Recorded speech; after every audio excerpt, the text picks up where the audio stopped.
આજે હું તમને એક સ્માર્ટ પેન્ટોન બતાવવાનો છું. આ નીચે તમે જે જોવો છો ને એક સ્માર્ટ પેન્ટોન છે અને આ ઉપર છે એ મેન્યુઅલી બનાવેલો. આ સ્માર્ટ એટલે છે કે એકવાર કલર ફિલ કરવામાં આવે ને અહીંયા તો ઓટોમેટિક આખો ચાર્ટ બની જાય. એ કઈ રીતે બને છે હું તમને વિડીયોના લાસ્ટમાં બતાવવાનો છું.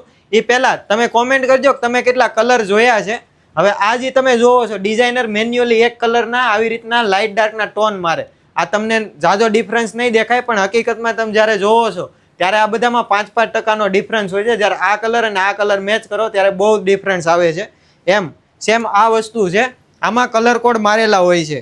ઓરિજિનલ કલર જ્યારે નાખવામાં આવે ને ત્યારે એના પ્લસ માઇનસના કોડ બની અને આખો ચાર્ટ બને છે.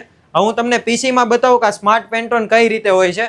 જો આ એક આખો એનો ફર્મો હોય છે, એમાં ઓટોમેટિક કલર બધા નાખેલા હોય, એના કોડિંગ પણ હારે આપેલા છે. હવે ડિઝાઇનર એમાં એક કલર ફિલ કરશે. ભાઈ ફિલ કરો. આ એક કલર ફિલ કર્યો. હવે તમે જો ડિફરન્સ આમાં જ્યાં ઓરેન્જ ટોનમાં જાય છે, આમાં green colour, red colour, RGB આ બધા કલરના ટોન હોય છે. આવા હજારો લાખો ટોન હોય છે. હવે આવી રીતના આ સ્માર્ટ પેન્ટોનને યુઝ કરી અને ડિઝાઇનર એનો ટાઈમ બચાવે છે. જો તમારે પણ ડિજિટલ પ્રિન્ટમાં આવું કંઈ સ્માર્ટ વર્ક કરાવવું છે તો એકવાર જરૂરથી કોન્ટેક્ટ કરજો હરી ડિજિટલ પ્રિન્ટ.